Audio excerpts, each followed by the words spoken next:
without its doubt, we are all susceptible to the influences of the media. Teenage savages go wild in a juvenile jungle of lust and lawlessness. A flood tide of filth threatening to pervert an entire generation of our American children. I'm Dr. Ben Litherland. And I'm Dr. Richard McCulloch. We research media audiences. And this is Ill Effects, the good podcast about bad media influences.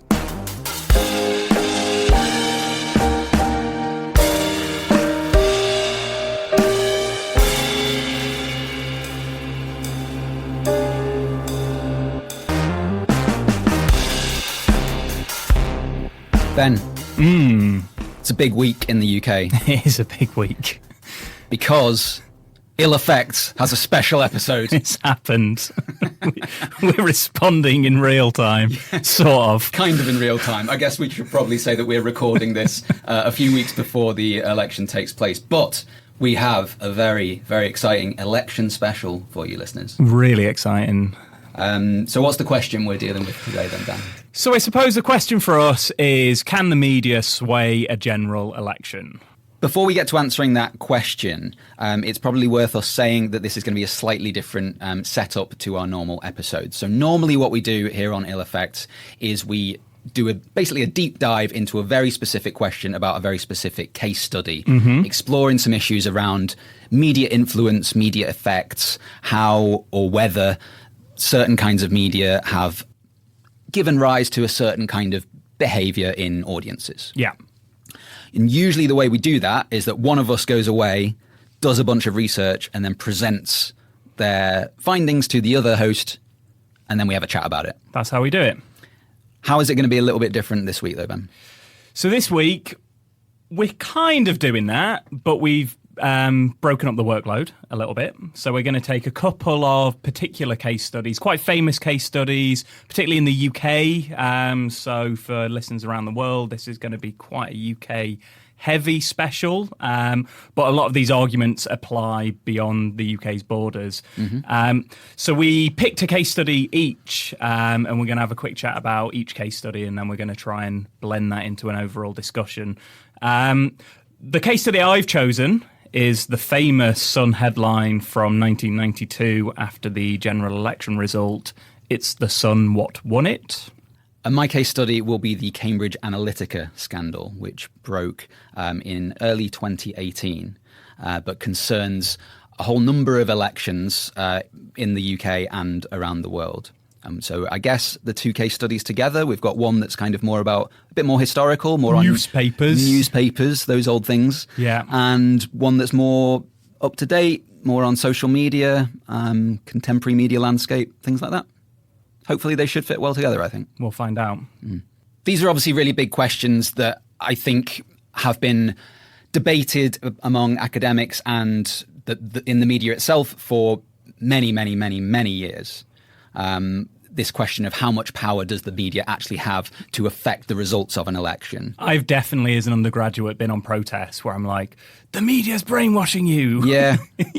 I went to Chomsky screenings as an undergrad and sat in student halls and were like, we need to take over the media to stop them having this much power in the country. You still sit in Chomsky screenings, Ben. This is not so much has changed. But yeah, let's get into it with newspapers. So do you want to kick us off, Ben? Sure. So the case study that we're going to be looking at, so general election of Thursday, 9th of April in 1992, and the results of which were John Major's Conservatives won by like a tiny, tiny, tiny majority of 21 against Neil Kinnock's Labour. This was a surprise.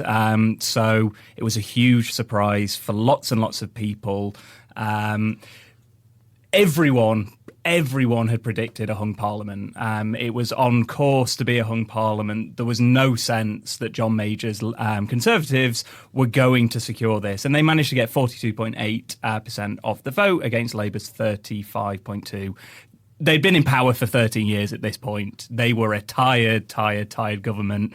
People didn't like Major in the way they quite liked Thatcher. There was starting to be quite a lot of controversy around the Conservatives. I don't think that much will change in the next couple of weeks, but like, imagine the Conservatives now, like they're a tired party and they're exhausted. So imagine if in a couple of weeks' time or this week, if the Conservatives, like out of all expectations, manage to pull something out. That's sort of what is happening in 1992. And there were questions, quite immediate questions as to what had happened. Major hadn't run a particularly impressive campaign, quite famously quite a dull man, or was seen to be quite a dull man. His campaign was quite a dull campaign. So that kind of fundamental question emerges quite quickly as to what has happened here. How has he managed to secure this many votes? There weren't any like scandals or anything on the Labour side, any like major fuck-ups or anything like that? Nothing that would have been surprising to the press. Okay. People didn't love the Labour Party at the time. The fact that there was a hung parliament is probably testament to there was a lot of anxiety. Again, you won't be surprised to hear this, about taxes, about the loony left. That had been kind of the attack line through the 1980s by the right-wing press. Has this country just not changed at all? It's so depressing, isn't it? Like the language changes, but like the woke stuff, it has been around for a long old time now. Yeah. But the idea of the loony left Labour councils in London that were, you're gonna have to steady yourself now, but they were pro-gay rights. Wow. Yep, they were anti-racist. They had ideas. Had ideas about teaching kids in school that gay people existed, which was quite a shock. The loony, they really were loony. This loony left of the 1980s. So Labour weren't loved. There wasn't a wide expectation that they were going to that Kinnock in particular was going to be able to achieve stuff, but it still was a massive, massive surprise for them. As part of that discussion, the Sun chucked a grenade into the national discourse. So 2 days later, so this is pre-internet time. So elections on the Thursday, results on the Friday. On the Saturday, the Sun runs probably one of the most famous front pages in the history of British newspapers. It's the Sun, what won it? So the claim is obviously that the Sun were actually the people that have won the election for the Conservatives, that actually Major had very little to do with the success, that actually it's the Sun that have managed to achieve this.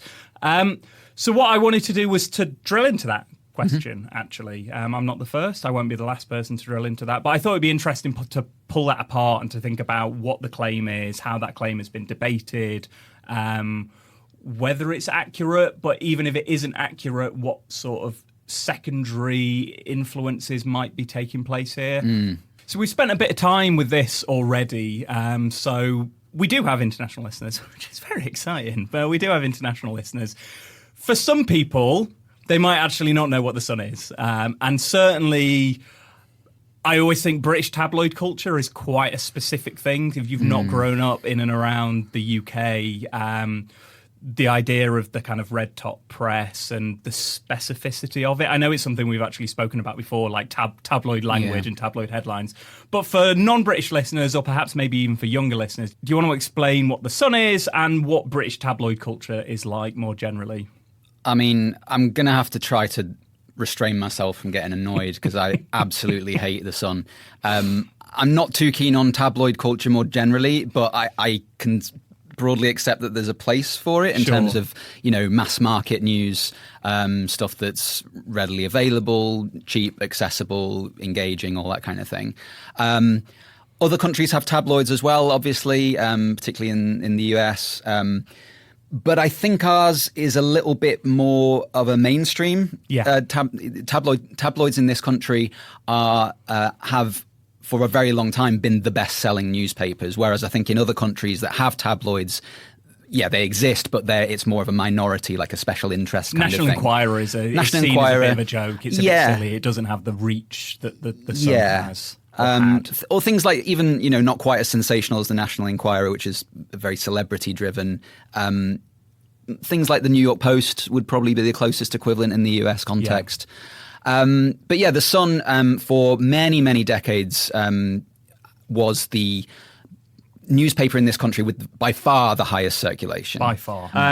Rupert Murdoch buys it in 1969. This is wild for me to think. It was a mid-market, reasonably respectable newspaper before he bought it. I've heard that multiple times. I don't believe it. My brain cannot process that information as to what that looks like. And the other thing that sort of blows my mind whenever I think this, because I knew this before I recorded the episode, that it was like broadly lefty. Right. Like left liberal, not a radical newspaper, but it's certainly the kind of attitude of like, because I would say the Daily Mail and the Sun are right-wing newspapers. But I guess it comes back to what I was saying before about like how it's never had a particularly coherent ideology beyond we go where we think what we'd now call clicks, but there was the sales. Yes. Well, that is a conversation we'll come on to actually of like where does it actually position itself and has it moved?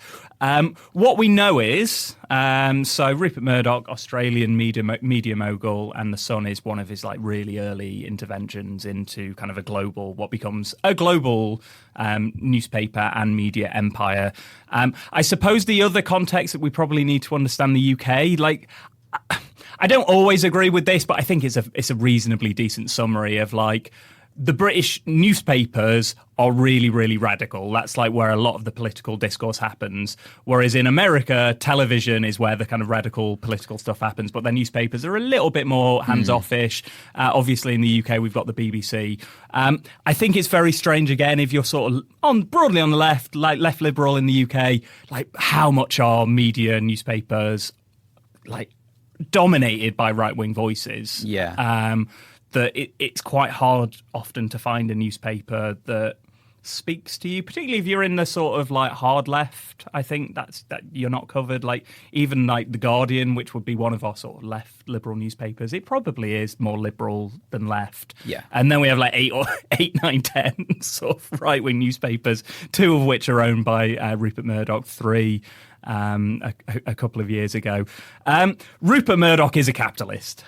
You might be. That's not the most surprising thing we've done on this podcast. Dropping bombs today, Ben. The billionaire media mogul Rupert Murdoch is a capitalist. Hates left-wing politics, or certainly anything to the left of like Tony Blair. Really, really enjoyed and benefited from his relationship with Margaret Thatcher. So again, quite famously, the Sun turns on Labour in the 70s and supports Margaret Thatcher. Murdoch and Thatcher are very, very, very close in the 80s. And it's a mutually reinforcing relationship. So when Thatcher goes against the unions, Murdoch is able to go against his own printing press unions, and that kind of consolidates his power. That leads to the Murdoch press supporting Thatcher even more, particularly in the second election Thatcher does, where she gets kind of an absolute landslide, supports her on key things, particularly around kind of the economy and wars and other things like that. It's mutually reinforcing. They are close. So quite famously as well, because of this, support of Thatcher and this relationship that they have, the Murdoch press really goes in for Labour in the 1980s. And again, there's arguments that you can make of like Labour were quite divided at the time as well, perhaps not the most coherent political party. This is at a time of, widespread strikes and other things. But all we need for this episode is that they really, really hate Labour. The Sun goes after Labour in increasingly brutal ways, which is part of the narrative going into the 92 election. Like, they really go after Kinnock.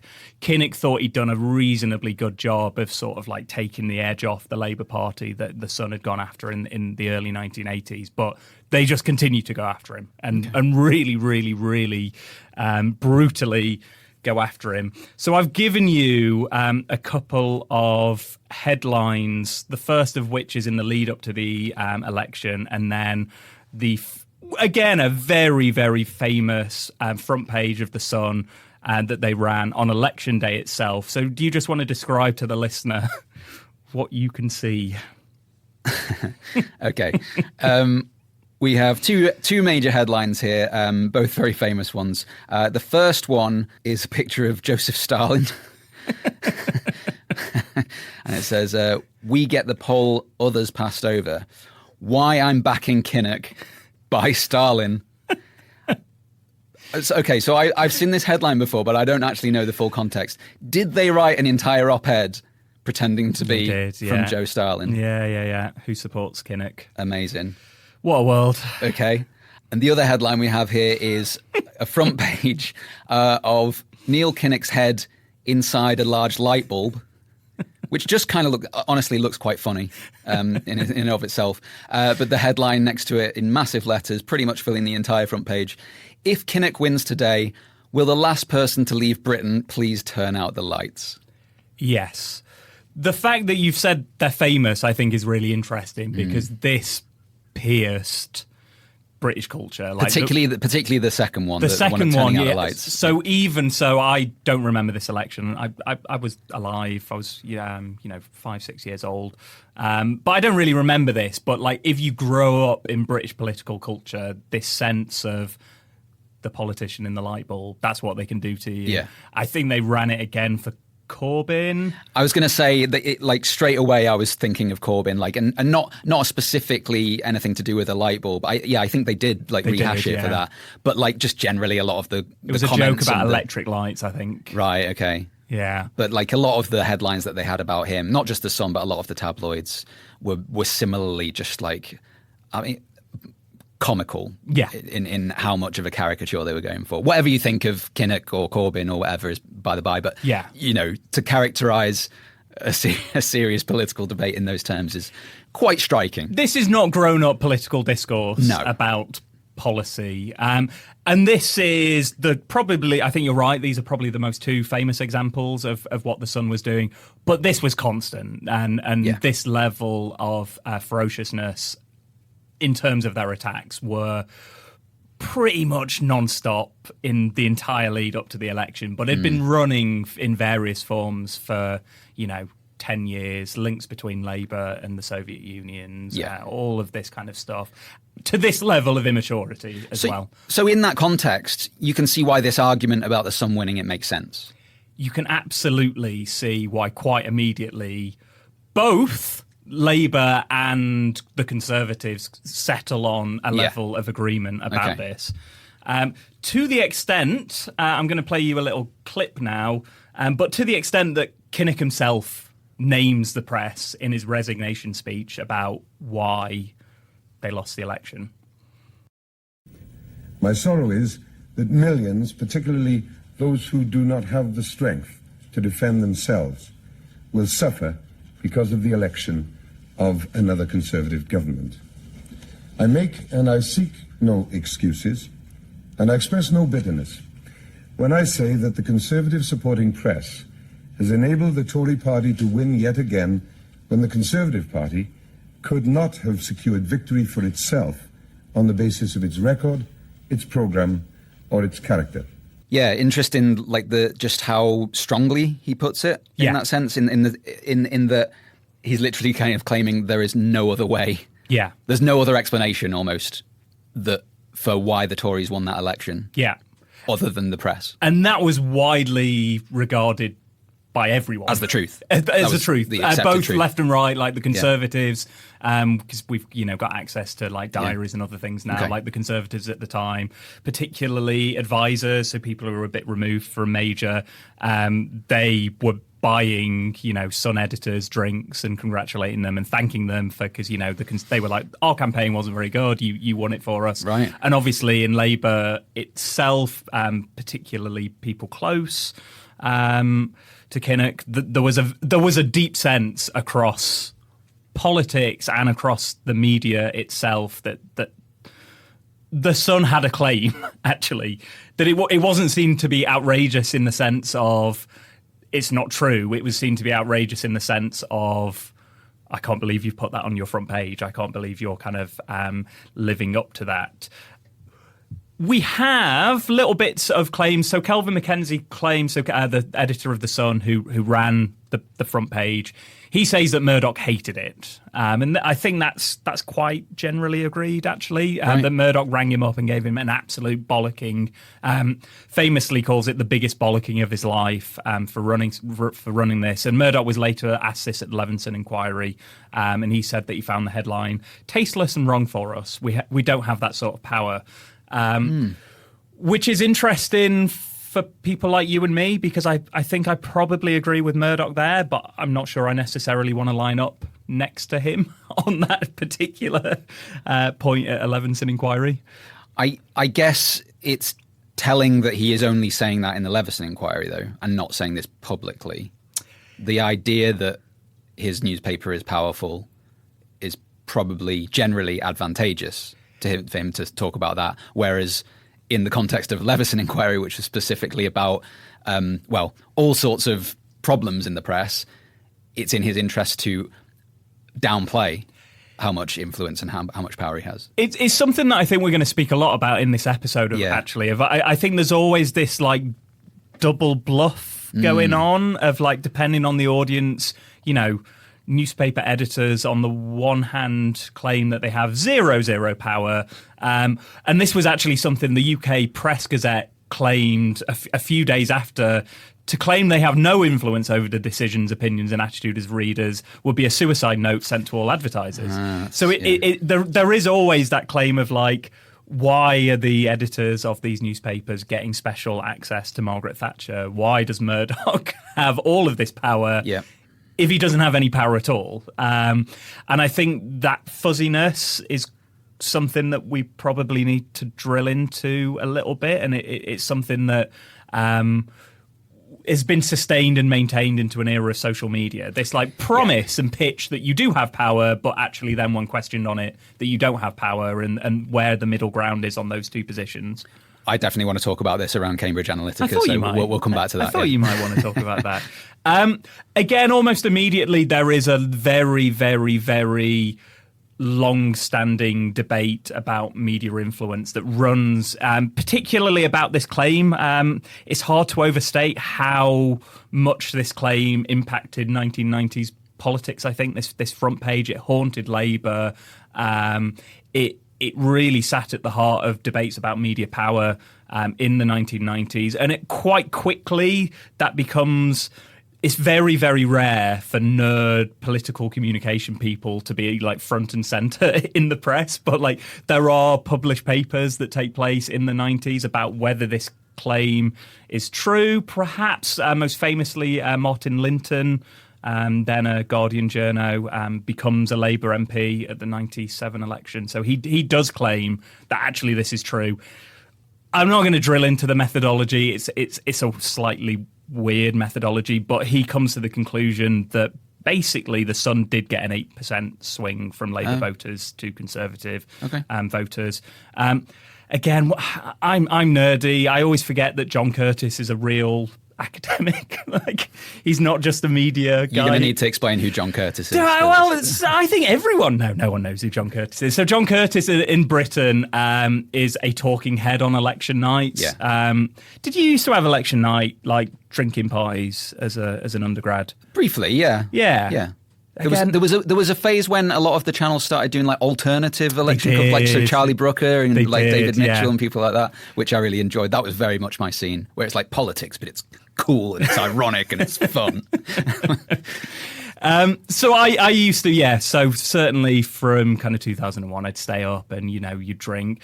So again, in British election culture, like, there's a race for the first person to kind of announce, the first constituency to announce. And if you're as British as I am, you drink whilst doing that. So this is to say, this is a really long way of explaining. John Curtice is in the BBC coverage and he's like an expert talking head.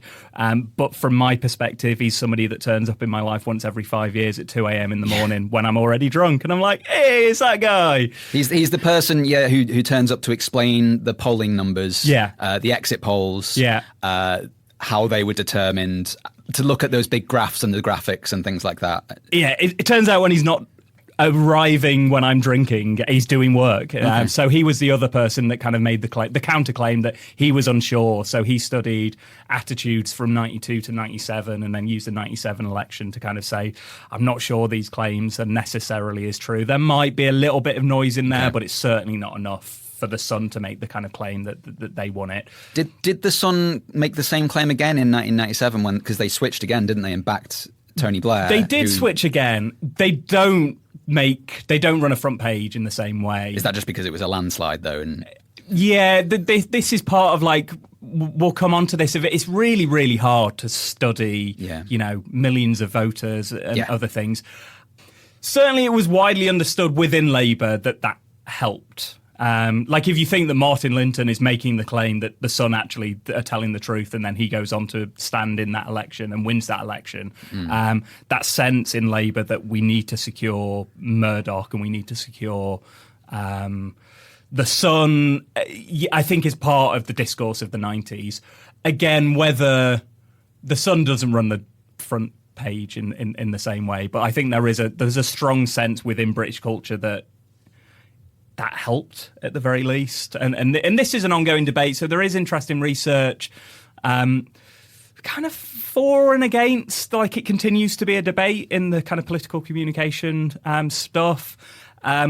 I think that probably speaks to the fact of how difficult it is to demonstrate this one way or another. And I think the only other thing to say about this particular front page before we kind of start to think about, okay, what does it mean to talk about media influence in relationship to elections? I think this is the last time in history that a newspaper could make that claim. I think when we get onto your case study of starting to talk about social media, the 90s is the last point where its readership is big enough, where there's enough trust in newspapers. Like, the Sun occasionally tries to kind of do this now, but you're like, you don't have the readership to be kind of making this sort of discussion. So I think that idea of like a newspaper having this particular type of power, it feels quite 20th century these days. So we've hinted at it already. This fundamental question really is one that basically communication studies, media studies as a field has been wrestling with for as long as media and communication studies as a field has existed. That question ultimately of, can the media influence how people vote? It certainly emerges at the start of the 20th century. We've kind of hinted at like stuff around propaganda, like all of this is sort of in the kind of part, and this is the discussion.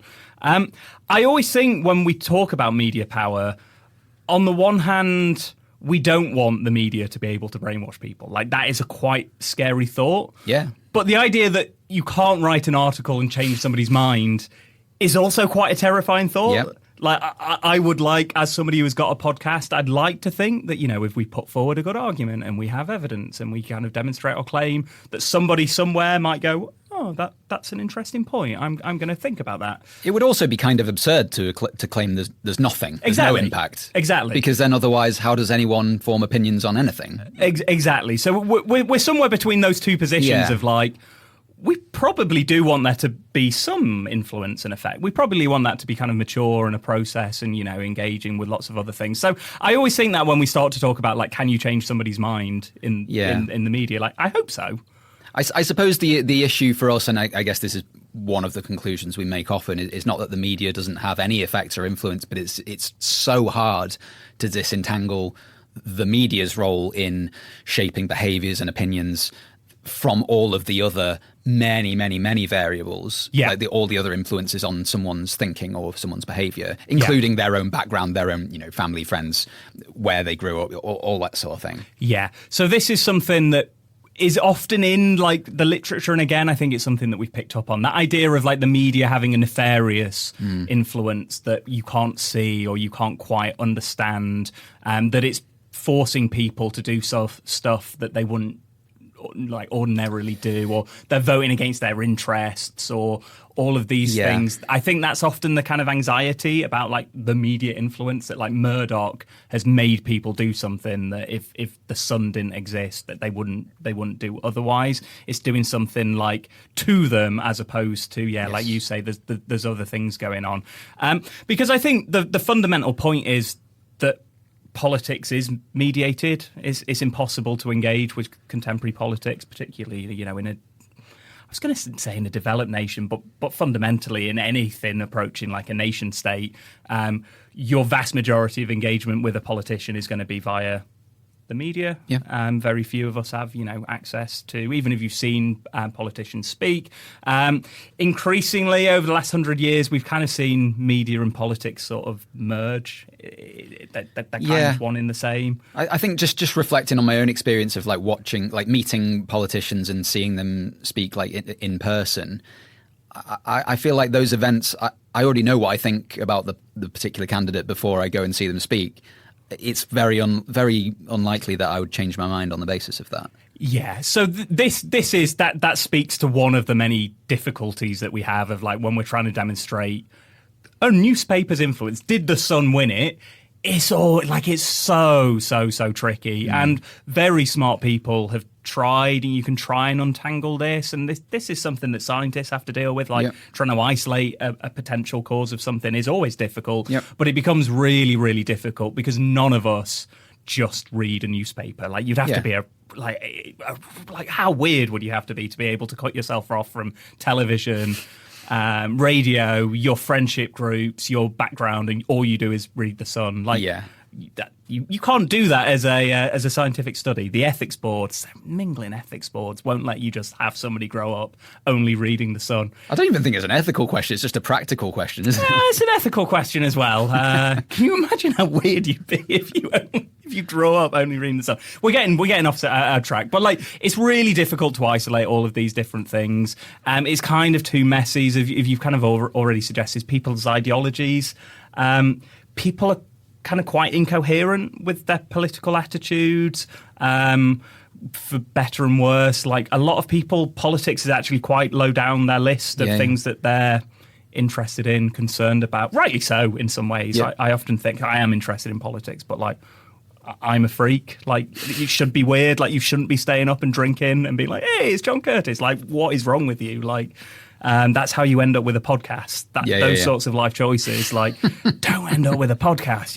You don't want to be that person. So it becomes really, really difficult to measure like what methodology could you kind of have that kind of isolates the single influence of a newspaper. And that's the difficulty that we've had. So the spoiler is, you know, fundamentally, can the media sway elections? We kind of still don't know. Yeah. We've been studying it for 100 years. I don't want to say it's an embarrassment to the field, because actually I think the question is the wrong question to be asking. Yes. And I think that's where we've moved from, of like, it's an unanswerable question. What would it mean to say yes or no? It's too messy. Can we start thinking about the influence in other ways? So I think that answer that we can come on to a little bit of like, well, what ways may the media be shaping political discourse? I think we should do your case study first. But one of the things that I think is particularly interesting about the Sun and the kind of Murdoch question is something. So this is, I'm going to avoid doing loads of nerdy theoretical terms in this podcast because no one wants to listen to this, but I'm going to do one. So this is something that nerds would call third-person perception or third-person effect. What this basically means is whether the media influences people or not isn't that important, but the fact that other people think that the media influences other people can be really important. Right. So there's an advert on for a new product. A shopkeeper thinks that product is going to sell well to young people. Like, oh, young people will like that advert. Whether or not young people like the advert, he's decided he's going to buy a load of that stock and he's going to put it right at the front of the shop and he's going to stop selling other products. He's decided this advert is going to brainwash the young people and they're going to love it. Sales go up. But it's not necessarily because the advert has worked. It's that he's made a decision about other people that it is going to work, and therefore it does have an influence on the world, but it's via a kind of third person who's decided that that's going to have influence on the world. That's really interesting. And obviously I've taught film for many years, and that immediately makes me think of the role of the Hollywood star system and the impact that movie stars have on box office performance and things like this. So there's a lot of an assumption in the industry that you need to have stars in your film if you want people to go and see it. But actually, there's not very many of them actually, but the handful of like economists and statisticians rather, who have tried to look into this and look at the effect, have not really found good evidence for that. They find actually there's loads of films, obviously, when you stop to think about it, there are loads of films with stars that are complete failures. There are loads of films that do very well without the presence of big A-list stars. But the point is that the whole industry is predicated on the idea... The belief of it. You put these... And it's not just the people who make the films, it's also like cinema managers, right? What films are we going to screen in our cinema? We'll show the ones that have the biggest movie stars of the day in, because those are the ones that we think the audiences will want to go and see. So it's kind of, it becomes a sort of a self-fulfilling prophecy. Exactly, and it's a kind of a belief system. And I think what happens, particularly in the 90s, is that people believe that the Sun has that level of power. And if you believe it, then you've got to kind of take it seriously. So we do have... So whilst the evidence for direct influence is really, really messy, we do have really strong evidence. So this is that studies have taken place in Belgium and the Netherlands, where they speak to both journalists and, more importantly, politicians. And they ask them, do you think the media has an influence on the mass public? And journalists tend to say yes with caveats, but kind of fascinatingly, politicians, more than anyone else in the country, believes fundamentally that the press do have power. So politicians themselves believe that the media has this level of power. Right. And if politicians themselves believe that the media has this level of power, that really starts to shape how they engage with the press. And we find this with Kinnock in particular, and then Tony Blair, who follows. So Labour called the press the beast in the run-up to the election. Oh, really? They're that terrified of them. And they run strategies that basically... Kinnock is not going to engage with the press. So he refuses to do interviews, particularly with the Murdoch press and the Mail that we've mentioned, another right-wing newspaper. There was a deep level of anxiety that the one thing that they had to do, their press strategy for the entire election campaign, was to offer, and I quote, little opportunity for the media to exploit perceived splits or gaffes. And they did that by just not really talking to the press or engaging with the press. Which presumably harmed them. Because at that point, Kinnock, who's probably one of his great strengths, was he was a very passionate public speaker. He was kind of aggressive. He sort of like came through the Labour Party like running really, really like energetic, aggressive trade union speeches and other things. The British public kind of thought he was quite withdrawn, he was quite kind of quiet, he was quite meek, and all of these other things. So again, the level of influence, like people are forming opinions about politicians through the press. It's not that the Sun can shape it, but like Labour themselves were so terrified that they started to kind of adopt and to kind of adapt their strategy. So a Labour advisor, this is another quote, a Labour advisor put it like this: "It is not the press which is damaging. It is when the party starts to believe what the press says." Right. Which I think that's kind of an interesting effect, that it's not really, when we talk about media influence, what we're actually thinking about. But I'm sort of so fascinated by the idea that people in power think that the British public is stupid enough to be influenced by the press at such a level. That's where the kind of third person stuff comes in. We've definitely spoken about this before, where very few people say, "Oh, I can't be trusted to play Grand Theft Auto without going on a driving spree and killing people. Oh, I can't be trusted to watch pornography without becoming a violent sex pest." Like, very few people claim that position for themselves, but they always claim it about other people. Project onto other people, yeah. And we have very similar things happening of like, well, I'm not being influenced by the Sun, but those the stupid general public, they might be. And therefore you're changing how you're behaving. Yeah. in order to kind of counter that, and that in and of itself is then having a huge influence on the perception of the British public. So you see this anxiety bleed into Labour in the 90s. So potential war criminal, Tony Blair. Not potential war criminal, he's just a war criminal. Tony Blair, he really wants to win over Rupert Murdoch. Like, they go on a charm campaign. Fellow potential war criminal, Alistair Campbell, head of media messaging, like quite famously in the 90s and early noughties. Really strong on like media messaging and having to have the kind of chat and like really being on brand. He's a former editor of the left-wing Daily Mirror, so he really understood the kind of logics of the red tops. Both of them are just aggressively wanting the Sun to come out and support them.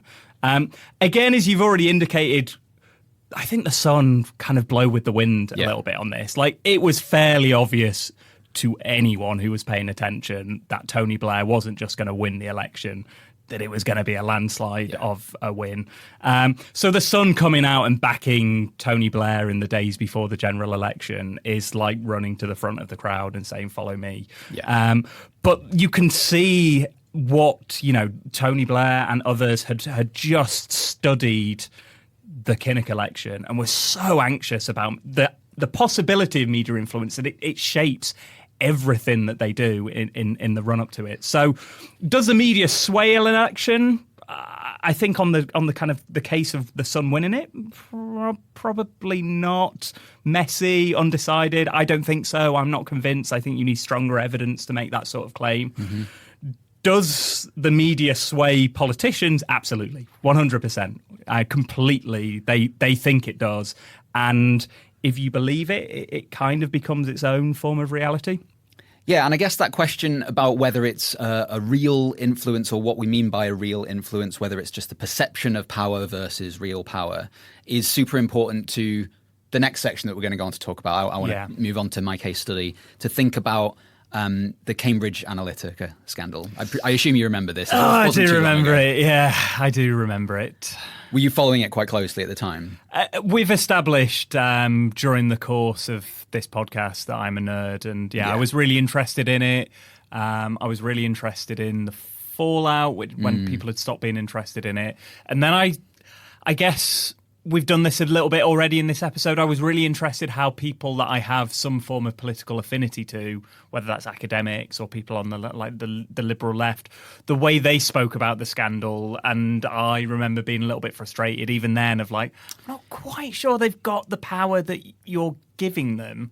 Yes, it certainly was a story that seemed to have the most traction with the liberal left, I would say. Primarily because of the specific influences, the specific elections that it was alleged to be involved with. So for those listeners who either have not heard of this scandal or perhaps heard about it at the time but have since cast it long from your memory, this was a news story that kind of unfolded from about March 2018 onwards. This was a big news story broken initially by the New York Times and the Observer/Guardian. Channel 4 News in the UK as well were a big part of it. Mm-hmm. And mostly it started with a whistleblower called Christopher Wiley. This was someone who had worked at this company called Cambridge Analytica and had shared lots of previously confidential information and papers and stories about his time working there because of the concerns he had about this company specifically, but also, and really what we want to get on to talk about in the last kind of half of this episode really, is the possible knock-on implications. Mm-hmm. So even though this is ostensibly about the Cambridge Analytica scandal, really I'm wanting to think more broadly. So the stuff that I'm going to do now is not going to go into quite as deep a dive as you've just done, Ben, with the Sun. What I want to do is use that as a kind of jumping off point for having, I guess, a series of, updating some of those conversations that we started to have in relation to the Sun. Yeah. Thinking about matters like different kinds of influence, media influences over elections, how that maps onto certain kinds of technologies and certain forms of media in this case. I think the Cambridge Analytica stuff is so interesting because it it becomes a bit of a lightning rod, doesn't it, for Yes. a deep anxiety about social media, really. I don't want to say Brexit and Trump are the first social media elections, like Obama in the US quite famously sort of got the vote out via social media. And it's terrifying to me. I know this is how time works, but like it feels like a historical case study. It was the first kind of point in time where like the idea that social media could have won or lost an election as opposed to newspapers or television or kind of old media. Yeah, I think the Obama one, you're right that often was talked about as being one of the first social media ones, but I don't think many people were saying that the social media swayed the election. Yeah. It was just kind of an He's observation. cool, man. He's on Facebook. Yeah. Remember when Facebook was cool? He's made himself into a meme, the poster and stuff. And there's things that we've spoken about in this podcast today that make me feel absolutely ancient, and explaining that Facebook used to be cool. It was a cool platform, kids. Now explain what a meme was. But no, I guess one thing right off the bat to kind of point out again, particularly for people who maybe didn't follow this story at the time, Cambridge Analytica was a marketing analytics / consultancy company. And there were three main concerns that came out of the whistleblowing and the subsequent story that followed on. One was about funding, like who was paying for their services, who they were working with. There was lots of allegations about different elections, but also just different companies, like who owned them, who they worked with, which countries were they involved in. So lots of question marks there. The second one was about privacy and data collection, which I'll come back to in a moment. But so basically data mining on social media and what they then did with that data. And the third one, which follows on from both of the other two concerns, and which is the one that we're kind of interested in today particularly, is influence on elections. Yeah. So did they interfere with or manipulate or somehow sway the results of a particular election? Yeah. And the two main ones, you've already mentioned them, were the Brexit referendum in 2016 in the UK and Donald Trump's presidential win in 2016 as well. I have a fourth one, which is why does no one give me, as a qualitative audience researcher, the type of money that people chuck at data analytics companies? Because my conclusion is always going to be, it's complicated, we kind of don't know. That's why I need to sort of get more confident in my claims, and then I can be a millionaire ruining the world. Actually, you might not know this, Ben, but part of the origins of Cambridge Analytica and a lot of the work that it does come from an academic who was getting involved with, all sorts of things. Yeah. So there's lots of links. So Brexit and Trump are the two main elections, and why it gained so much traction in the UK and the US particularly, and as I said before, with particular segment of the populace, the liberal left. And they were both big shocks. Yes, they were. That's quite similar to the 92 stuff, is that there was 100%. a wide expectation that Trump would never get elected, and that Brexit was a little bit more up in the air, but broadly, opinion polls were like, it's probably not going to happen. It was a shock. Yeah, it was definitely a shock. Yeah. But there's all sorts of other stories in other countries as well. There's allegations that other people have made, and in some cases claims that Cambridge Analytica themselves made about having been involved in elections in Australia, in Kenya, in India, in Mexico, as well as Brexit and the US. Worst of all, I think worse than all of that, and certainly you'll be behind this. Do you remember a few episodes back, Ben, when we looked at the film Curtice and the kind of culture wars fallout? I do. One of the comments you made to me when I was talking about Senator Ted Cruz was, why do I have to know about Ted Cruz when I don't know, for example, who the worst Kenyan politicians are? Yes. Well, Cambridge Analytica, funnily enough, link Kenyan elections and Ted Cruz because they've been involved in both. That's great. So I get to discover who the worst politicians are around the world. Well, I was more giving you a scapegoat for who you can blame for why you know who these people are. But Ted Cruz, when he started his presidential campaign, like running up against Trump. That feels a long time ago, but sure, I forgot they were rivals. We're talking 2015. Yeah. We're talking. Nobody really knew who Ted Cruz was at the time, certainly nationally. It was a very crowded field, lots of candidates, including Jeb Bush, if you remember George W. Bush's brother, and an electorate who, didn't know exactly what they wanted. And Cambridge Analytica claimed that they were the driving force behind Ted Cruz becoming the only credible alternative to Trump, the only person who kind of pushed in the interesting. distance, even though Trump did ultimately win out. Yeah. So you can blame them. I will blame them for many things coming out of today's episode. I want to play a quick clip. This is from an interview with Christopher Wiley. So that's the whistleblower who had worked at Cambridge Analytica, is coming out and giving the public all this information about the goings on there. And he's being interviewed by The Guardian. Okay. Alexander Nix is with me, and he starts with his sort of like razzle dazzle. We work for the Pentagon, we work for MOD, MI6, da da da da da. We are brilliant and Eton and whatnot, and I'm a posh British man, and you should trust me with all your money.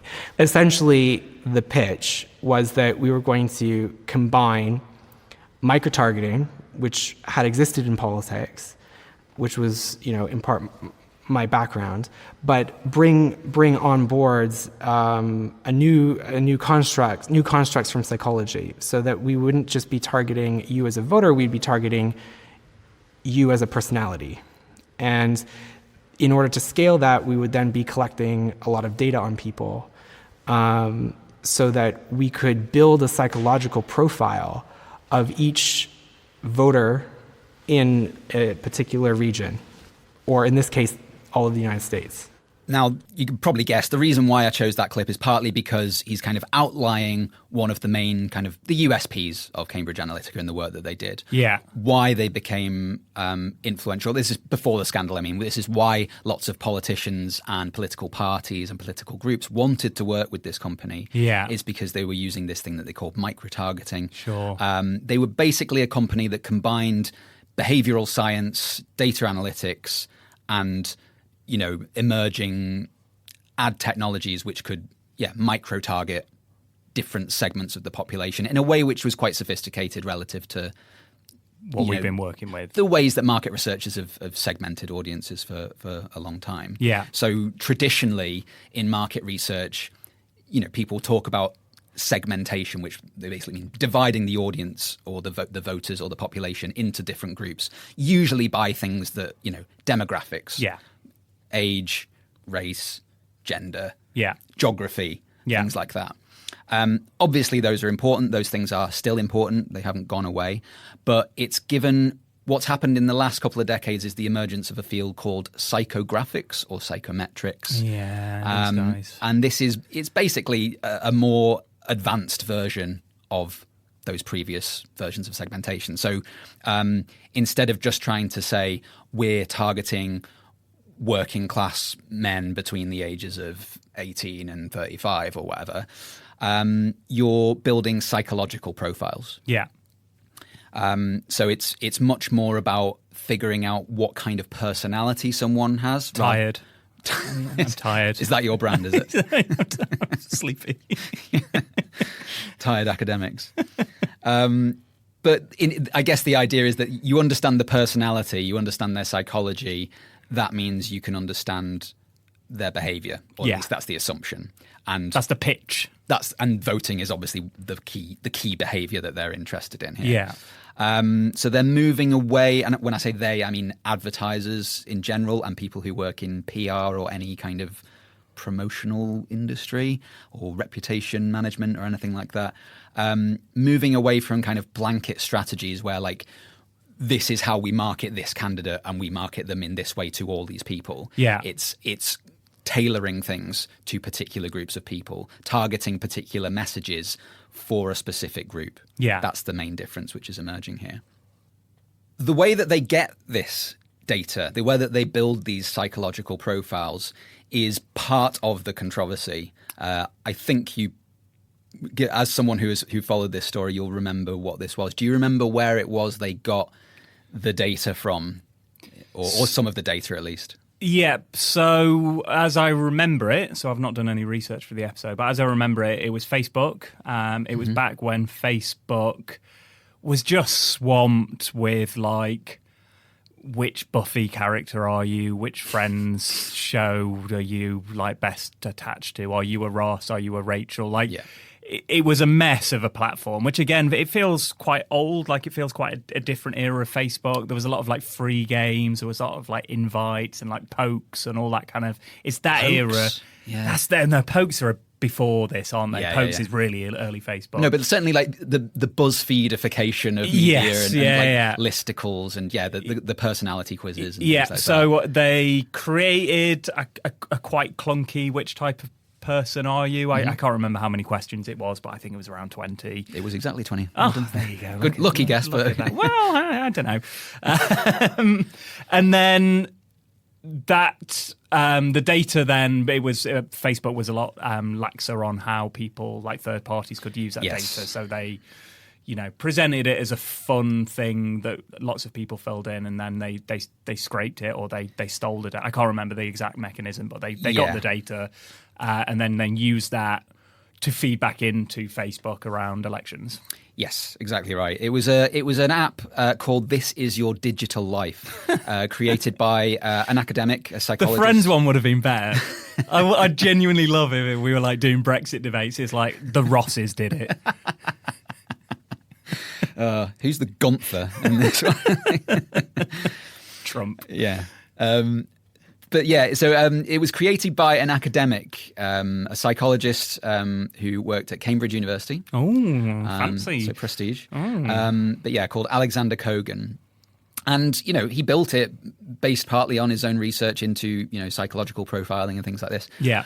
And exactly what you said, Ben. It was a fun, quick little personality test, 20 questions, at least in the short version. I think there was a longer version you could do as well.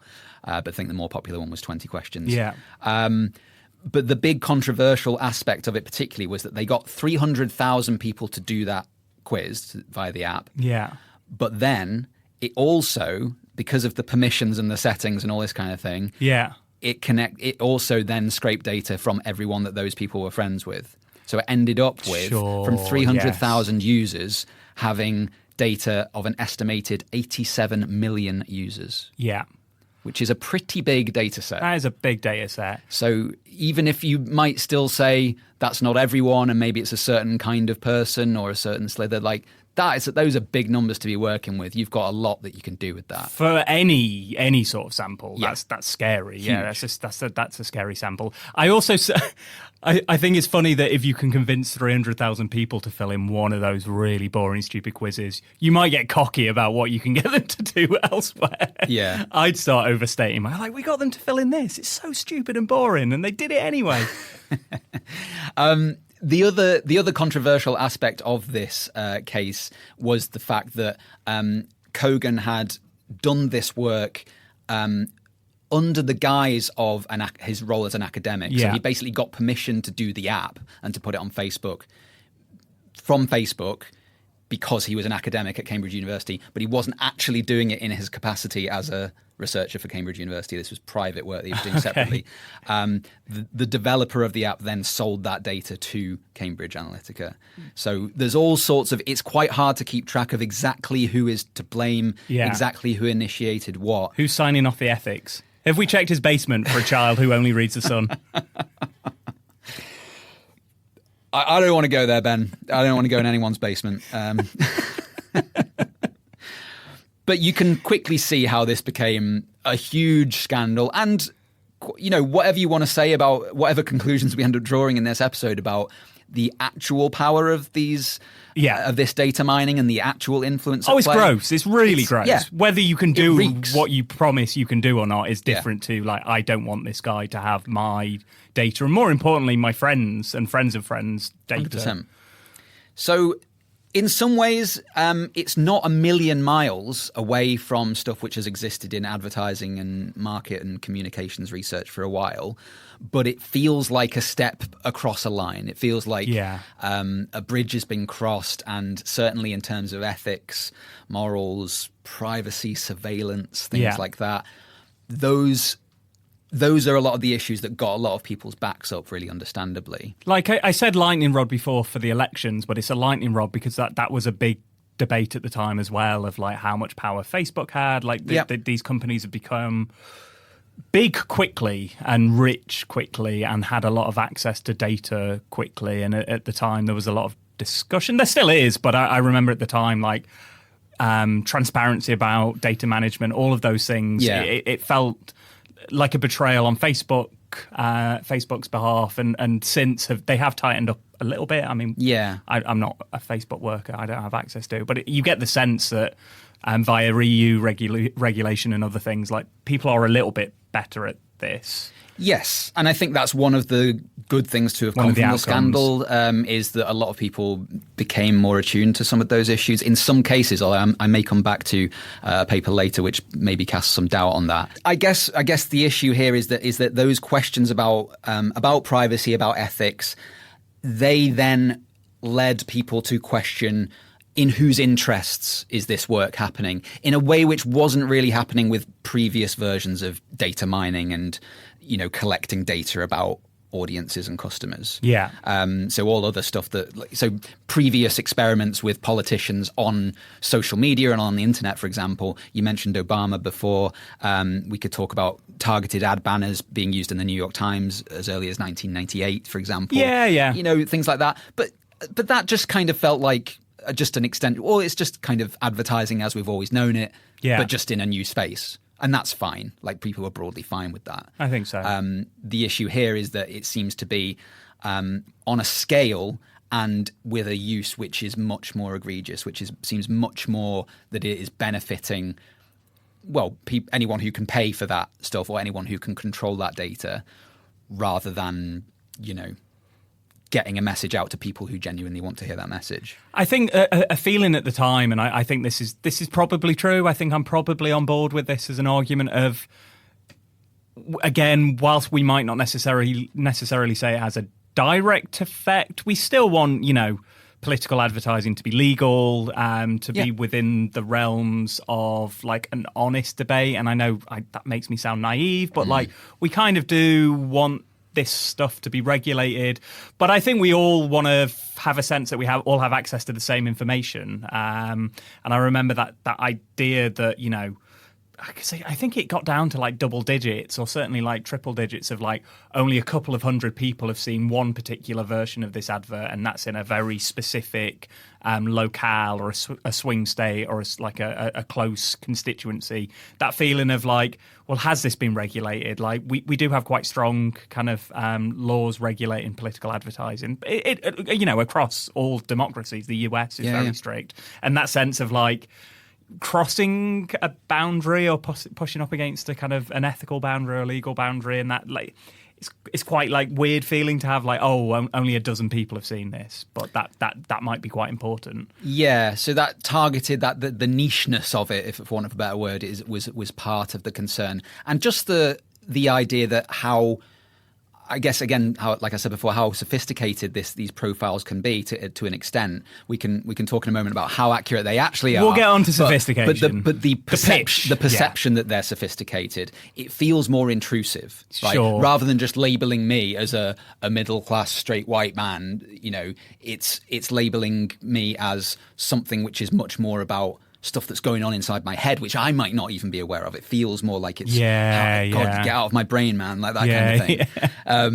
Like actual brainwashing. It's like hacking your head or your emotions. It's somehow. what it feels like. And, the word hack for things like that are getting used in those circles more and more. Like, this is how to hack your audience's mind to, like, and I'm not even talking about, nefarious political uses here. I'm talking about, like, people who give advice on how to go viral on TikTok. Yes. They'll talk about hack your audience to get their attention in the first 5 seconds or something like that. That's the kind of language they use. Yeah. Psychological hacks. I've got a couple of slides for you now that you can look at, Ben, where you can see some of the kinds of ways that these profiles are built from lots of different data points. Mm-hmm. Now, when we talk about psychometrics or psychographics, as I said before, they focus on particular psychological traits, and there's 5 main ones that this quiz and lots of other ones were kind of built around. It's horoscopes, but okay. Pretty much. But not even half as many of the options as the Zodiac, because there's only 5 here. So we've got openness, conscientiousness, extroversion, agreeableness, and neuroticism.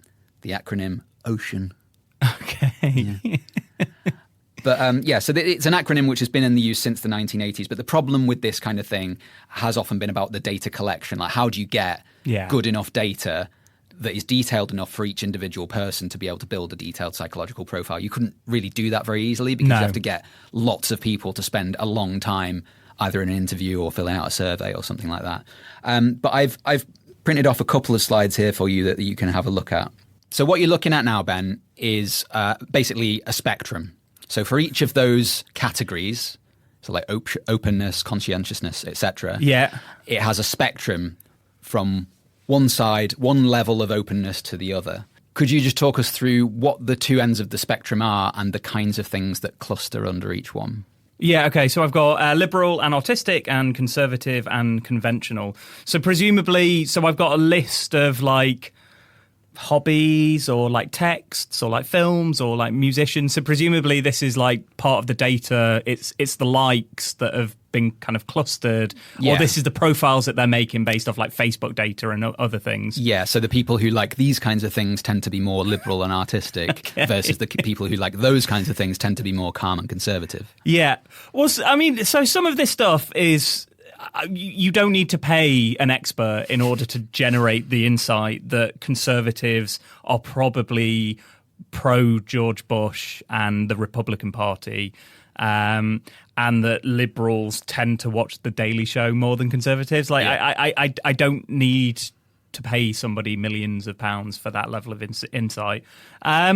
Some of this is like probably, again, As somebody who's like read Pierre Bourdieu and knows about taste, and that, you know, certain groups of people probably will have different tastes to other groups of people. Like, country music on the conservative side, John Coltrane on the liberal and artistic side. I get it. I get what it's trying to do, and that it's trying to kind of say openness. And some of this stuff I don't actually understand. So kind of Buddhism, liberal and artistic, like, okay, David Bowie, fine. Like, literature, like, we're getting into kind of, there's a specificity there. But what I really don't understand on this, conservative and conventional, How to Lose a Guy in 10 Days. Yeah, that's the one I I love How to Lose a Guy in 10 Days. What is it trying to say about me? I guess it's sort of like, mainstream romantic comedy, like reinforcing traditional ideas about romance and heterossexualdy. And I suppose I love that film, but I wouldn't like it on my Facebook. So what does that tell you? You wouldn't have clicked like. I wouldn't have clicked like. Yeah.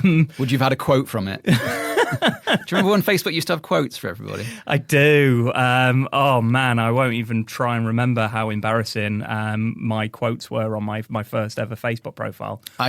One of them was Walter Benjamin. What a knobhead. What a knobhead. Jesus Walter Christ. Benjamin would be on the liberal and artistic they side. They can't even fit him on the knobhead chart here. That should be the sixth measure.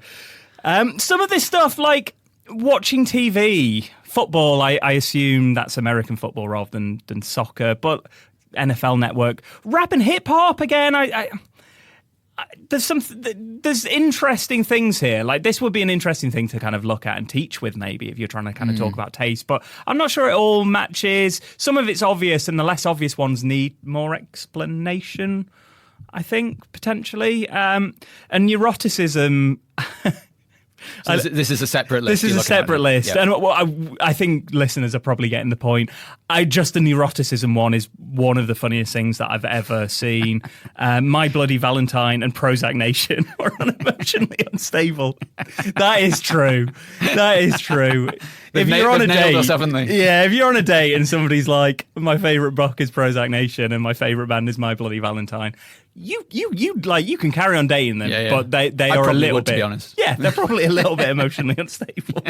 Gothic rock, Night of the Living Dead, the guy who threw a shoe at Bush. That is emotionally, you're chucking your shoe at him. And then on the other side, In-N-Out Burger and skiing and snowboarding. Like, this is funny. I'm amused by this.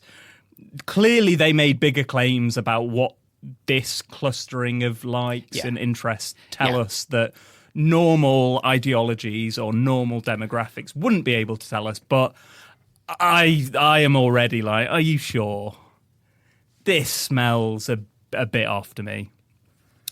Yes, it does smell off, absolutely. But yeah, you're right that this is only a very, very, very small slither of the kind of data they had. And what their claim was that they built these psychological profiles from thousands and thousands of data points. Yeah. I think in one of the figures they quoted between 4,000 and 5,000 data points like that. Yeah. For every single American adult was one of the claims I heard, which is, I think, an overstatement. But again, I think it's probably safe to say they've got a lot of data. They've got a lot of data, and you can see how their methodology is allowing them to make that. I get that you're making that conclusion and that you've done something interesting to that data set. Absolutely. So in some ways, I guess a few of the issues we're kind of touching on here hark back to previous episodes we've done. We did an episode a couple of months ago on filter bubbles. Where we talked about the YouTube algorithm and whether the YouTube algorithm could turn you into a flat earther. Yeah. And we talked about how various concerns that people had raised over whether through YouTube algorithms and other recommendation algorithms, certain platforms, social media platforms, could push you in a certain direction with the kinds of content that it gives to you. And that was one of the concerns that emerged from this scandal as well around Cambridge Analytica. The concern was that with micro-targeting allegedly this accurate, what could they possibly do? They could shape our entire reality. Yeah, we're all seeing different things. Yeah. And then who's able to track anything? What does anything mean in terms of what someone's actually said or not said and things like that? And you get into these complicated debates. But some of the stuff we said in the filter bubbles episode when we looked at filter bubbles and echo chambers and YouTube algorithms were that actually those arguments don't really hold up empirically. No. Because, and you sort of suggested this before when you were talking about newspapers, people don't digest information from just a single source or in just a single space. Yeah. And it's we have to consider the user's whole life journey and their background and things like that, their ideology, where they're talking from, as well as not just the content that they experience on YouTube or on Facebook or TikTok or whatever, but what they then do with that stuff. Yeah. And without considering those extra bits, whether they actually believe that stuff that they are, exposed to, for want of a better word, then these conversations about influence are kind of, I wouldn't say meaningless, but we can't do anything with them without understanding what people actually think about those things. So this brings us on to thinking about, well, how powerful or influential actually was the work that Cambridge Analytica did and other kind of companies that are making similar promises around using psychological profiling.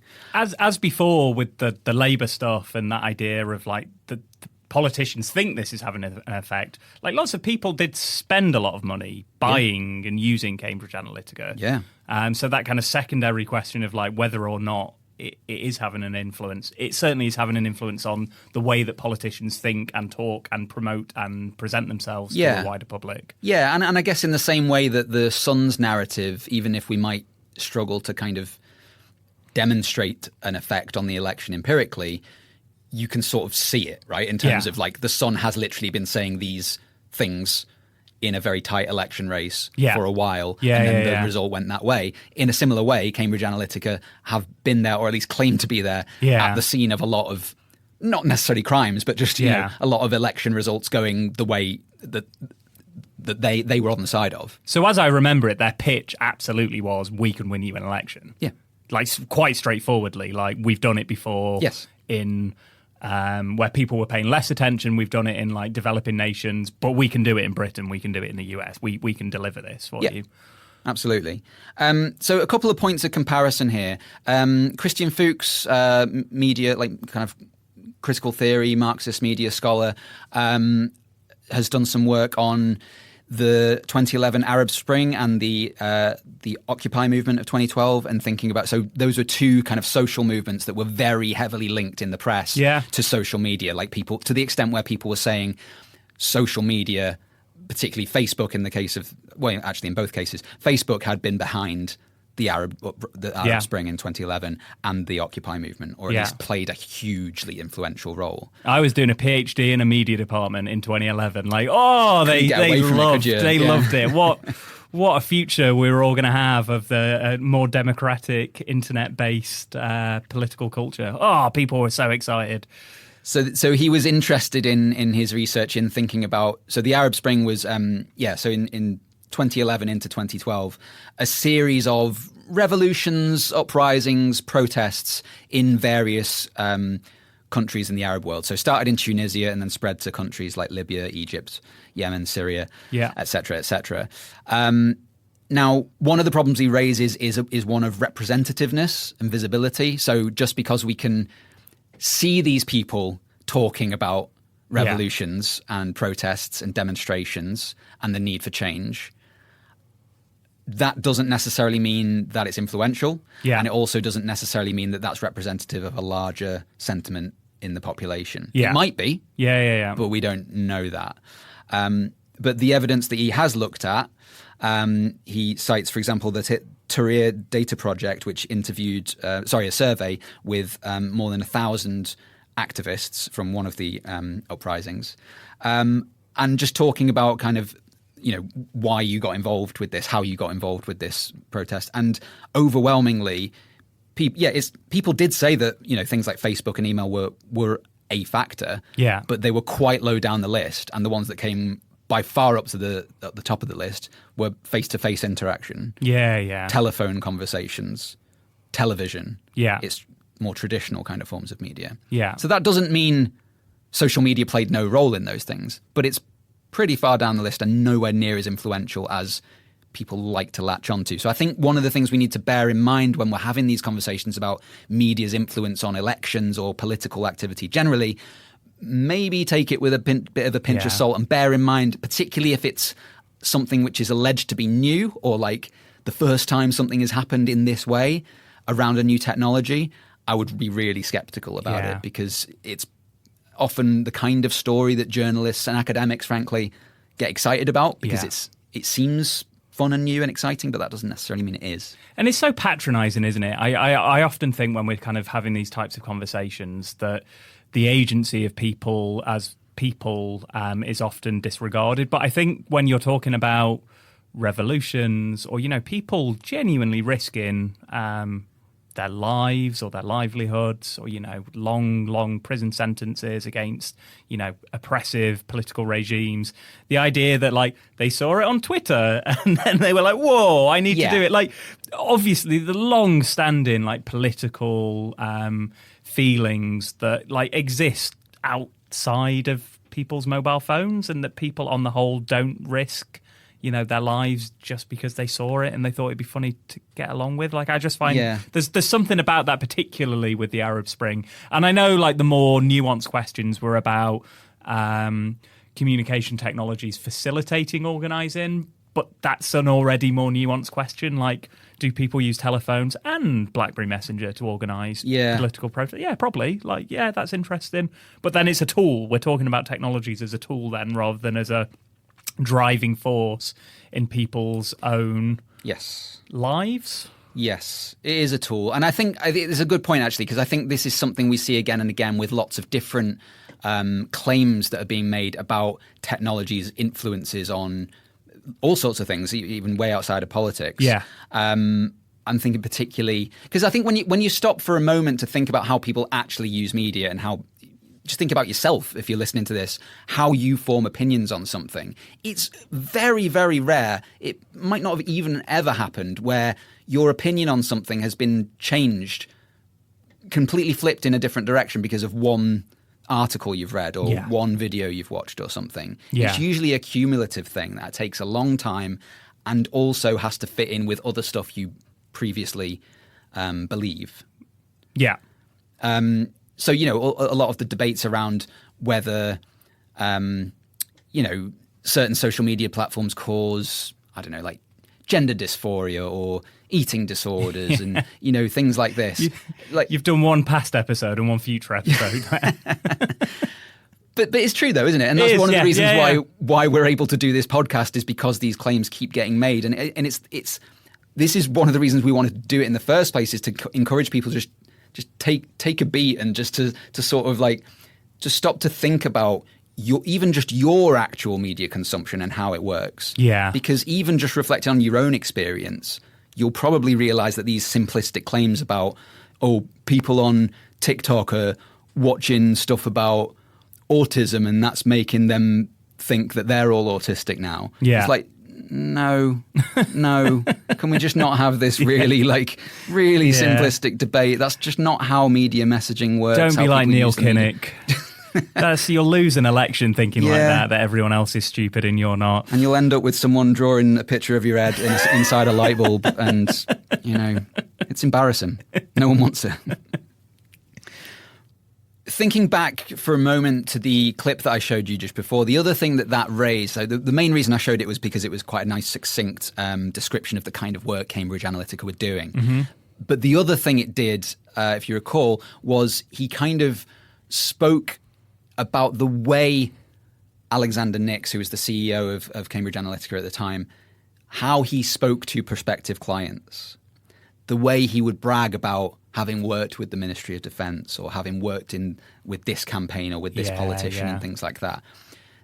This, I think, is really key. The kind of mythology and the self-mythologizing kind of nature of this, really, and how much it is in the interests of everyone who works in that field to perpetuate the idea that this data is sophisticated and influential. Because if it's not those two things, then they lose a lot of their value. Yeah. So as a way of, in a way, even though this was obviously terrible publicity for Cambridge Analytica, and the company no longer exists because it couldn't survive this kind of level of controversy, but the field is thriving. I bet it is. And there are other companies, and probably a lot of the same people, to be honest, who worked in who worked in Cambridge Analytica now have jobs doing a similar sort of thing for other companies. Absolutely, yeah. So there's entire fields of market research, consumer insights, electoral research, and things like that, where they are paid huge sums of money to change people's behavior. Yeah. And in order to, and we've already said that that's almost impossible to prove that you can do that. Yeah. So the rhetoric around this stuff, the way they talk about themselves, the way they sell the value of the work that they do is absolutely crucial to kind of furthering the work that they do, but also rubs off on other people as well. Yes. On us audiences who get concerned about these issues. And it's such a concern. And right, I'm concerned about it. I don't like, as much as I'm skeptical about the extent of the influence that companies like this have, I really don't like it. Yeah. It feels wrong. It feels unethical. It feels undemocratic in a lot of ways. Yeah. I think it's interesting because we're in an adjacent field, and we are, by kind of training and by disposition, critical of some of these things. Yeah. But I do think we touched on this a little bit, and I think these sorts of companies often live in the gaps that, like, we're also like not willing to go, no, it never works. There's a messiness and there's a murkiness of like, maybe there's a couple of potentially 100,000 people. We're unsure if you really kind of dig into the bodies of literature that we're looking at. We're not 100% convinced one way or another. We tend to be cautious, but where you and we have a podcast and we go, we're not sure. Like maybe that lack of clarity. If you have a pitch of saying maybe we can influence, it doesn't need to be loads. I remember that was a big part of the kind of Brexit thing. Really, we're talking about like 1 or 2%.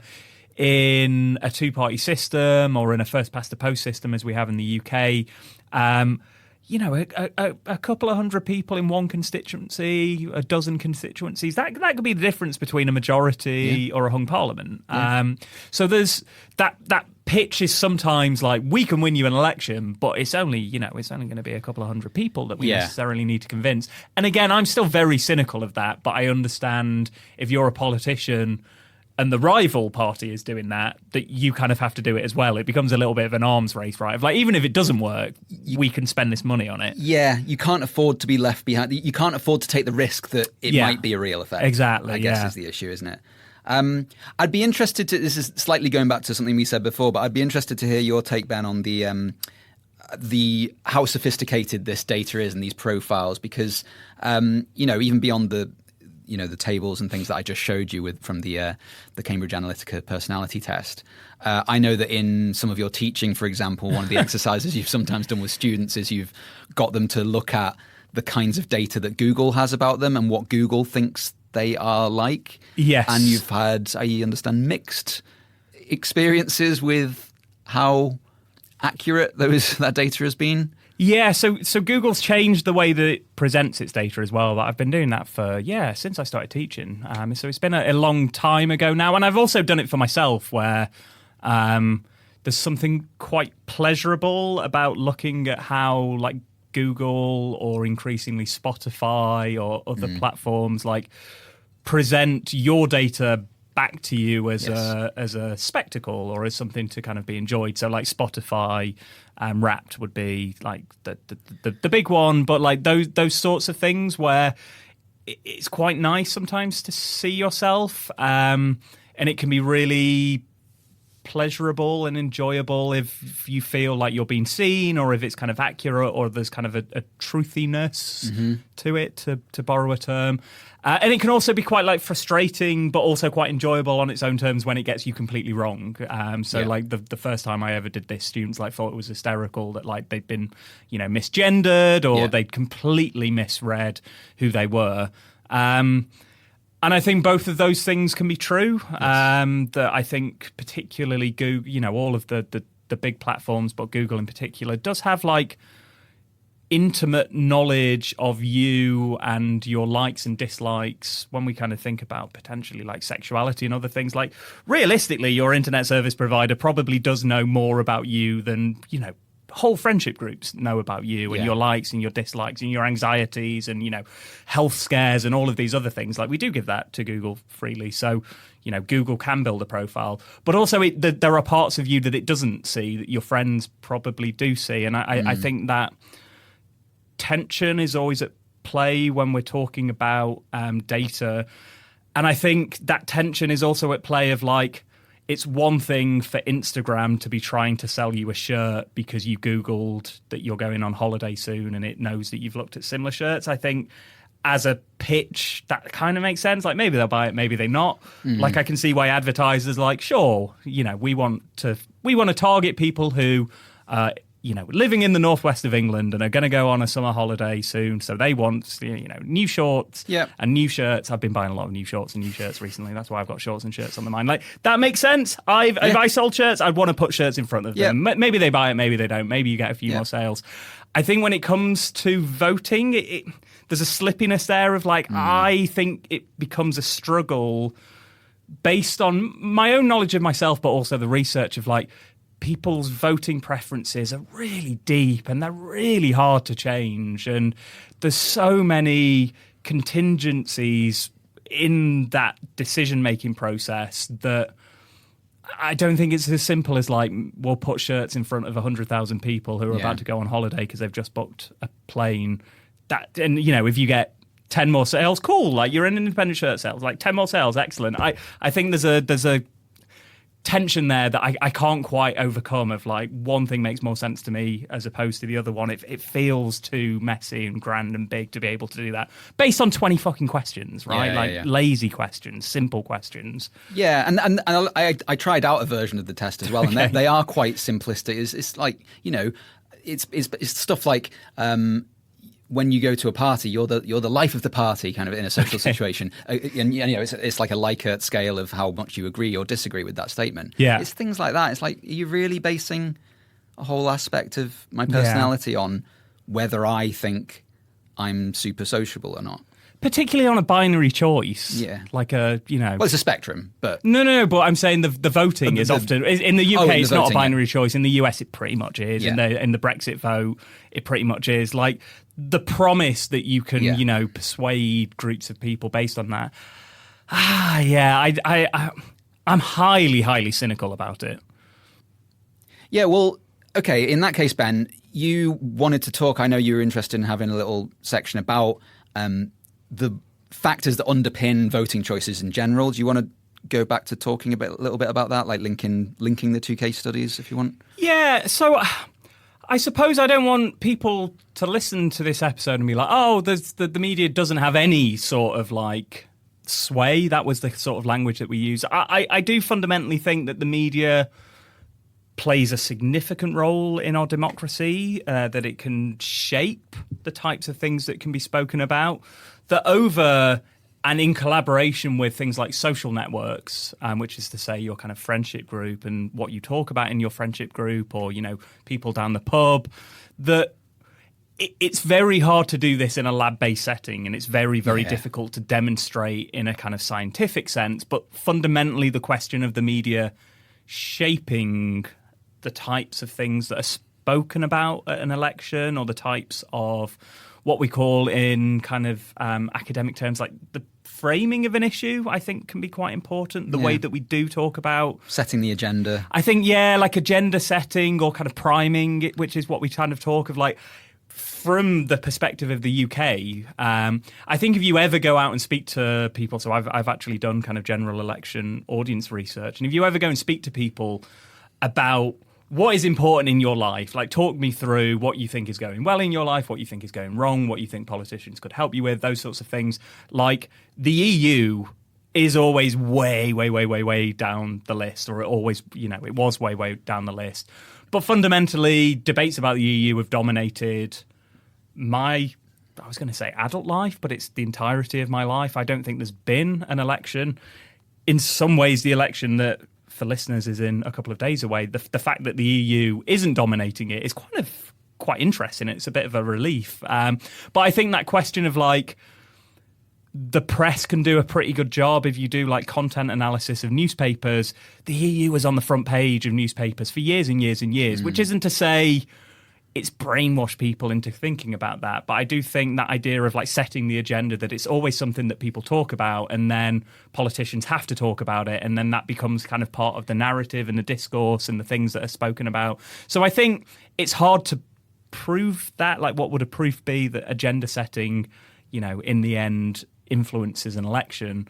But I think it probably does. I think that it's worth talking about there. Yeah, I think one of the interesting things here is the idea that so we often talk about the media as this whole thing, but actually there's like different parts to it which don't always work in the same way. Yeah, and I think that's particularly true of quote unquote traditional or old or legacy media. Yeah, versus social media. So in terms of agenda setting, we can say, like, one of the ways I think the media sets an agenda in terms of, like, giving us ideas for what to talk about rather than for what to think. Famously, yeah. It doesn't tell you what to think; it tells you what to think about. Yeah, right.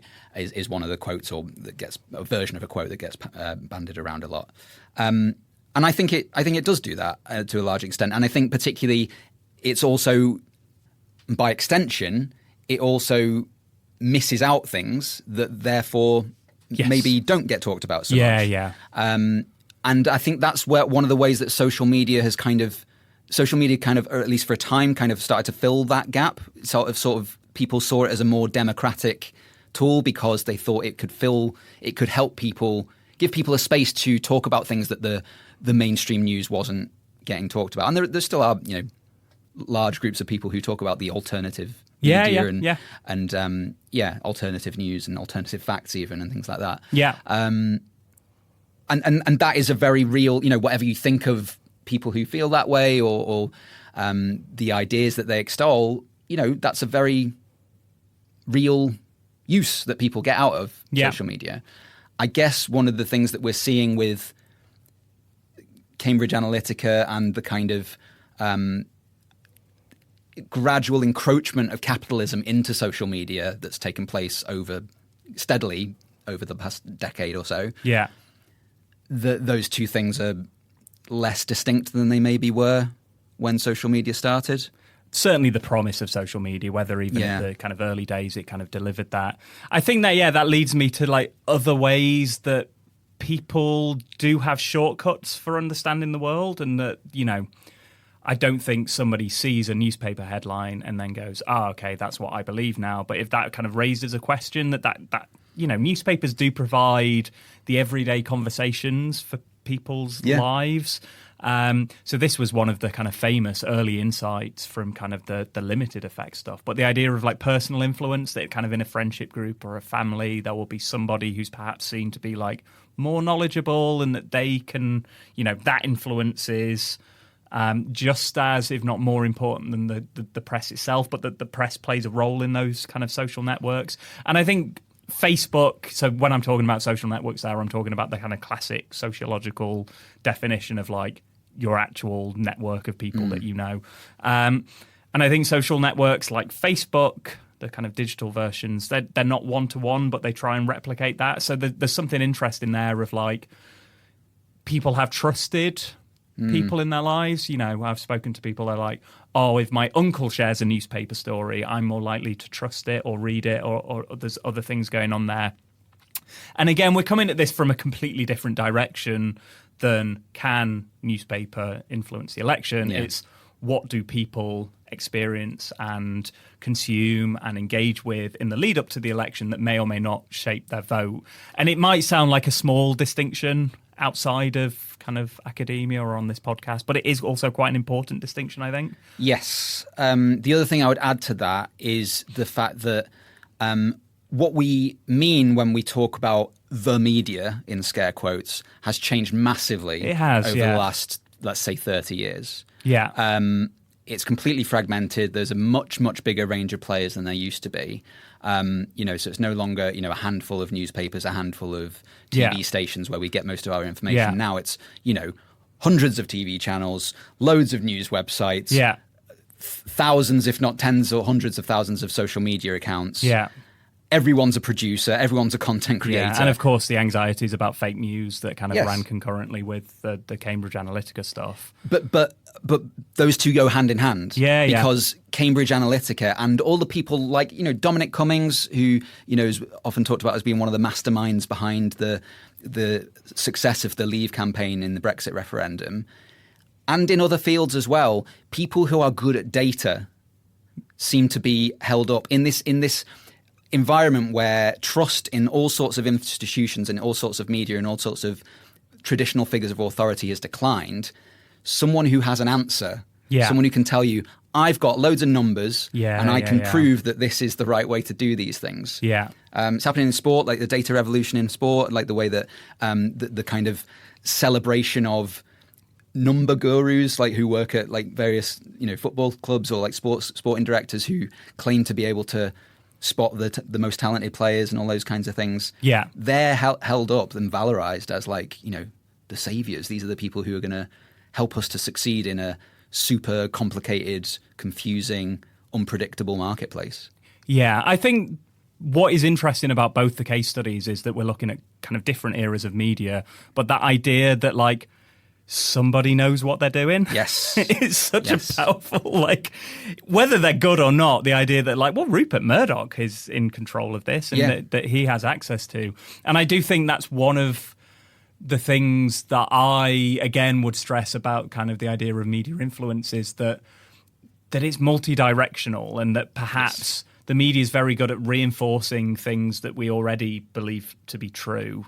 That it's not a system where, you know, the media is creating messages and it's all like unidirectional, that ultimately, you know, Rupert Murdoch lives in the world and he is also responding to, you know, other people. But I think what you're saying is really interesting there, like the promise of being able to make sense of a complex, confusing, kind of, you know, scary world, that somebody can kind of cut through all of this and then like deliver like clear cut, obvious understanding about it. I think I can see why that's attractive, but that isn't also how people work. Like people are messy and confusing and weird, and that journalists are messy and confusing and weird, and are real people who are kind of responding to their audiences as much as audiences are responding to them, and it's going off in all directions, and we're all kind of reinforcing kind of common sense values and beliefs and ideologies and all of these other things. I guess social media also like gives us the promise of being able to find our own answers as well, right? So it's not just necessarily looking towards these, mythical figures who are able to cut through and somehow understand all this stuff, like the Russell Crowe in A Beautiful Mind, like seeing all the numbers flying through his head or something like that. Before he starts hallucinating. Yeah. But yeah, you're kind of able to kind of craft your own way of making sense of the world by sort of cultivating your own media environment, selecting the kinds of sources you trust and don't trust, getting rid of the ones you don't. I guess that's we are as much a part of this as the media itself, is what I'm trying to say. Absolutely. I think that's a good place to end the episode. Yeah, very good.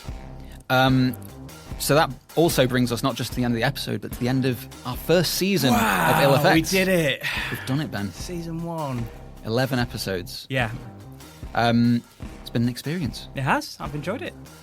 We will be back for more. Definitely. Is the good news.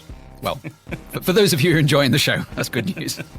But yeah, we really hope you've enjoyed these first 11 episodes as much as we have. We've really enjoyed researching. It's been a lot of work, I won't lie. Yeah. A lot of stuff goes into this, not just from myself and Ben, but from our amazing producers and technical crew. We've got Rachel Wood, we've got Colin Frank, we've got Caroline Pringle. There's a whole team of us who work on this podcast, and it's all a real labour of love, I think it's fair to say. Absolutely, yeah. But yeah, it's been really rewarding. We hope that you've learned a lot. We certainly have. That even case studies that we've both done where we feel like we knew what we were going to be talking about, I've certainly learned loads about them myself as well through the research process. We are going to take a short break over the summer, but we will be back. Yeah. We will be back in the new academic year, I guess. I've got to wear those shirts. You need to, figure out what your targeted ads are telling you to buy. Go out and buy them.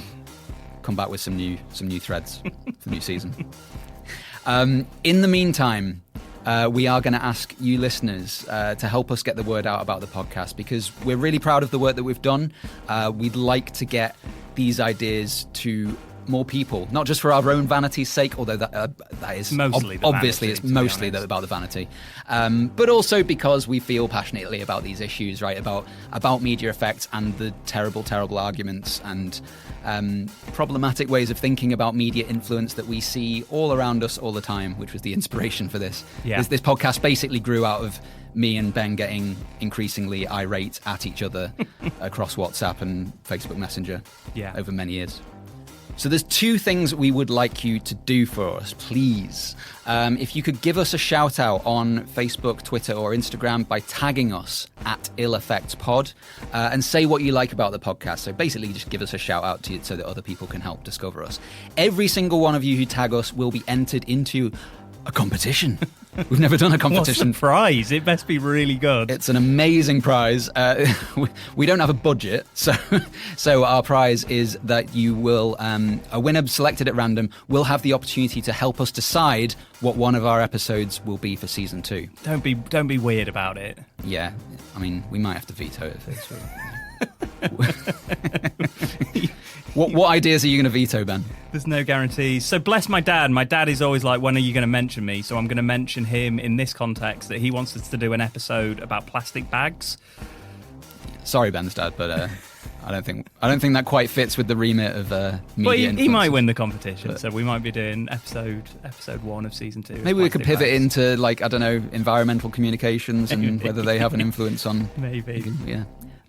Anyway, so that's the first thing, is to tag us on social media, give us a shout out, and we'll enter you into competition.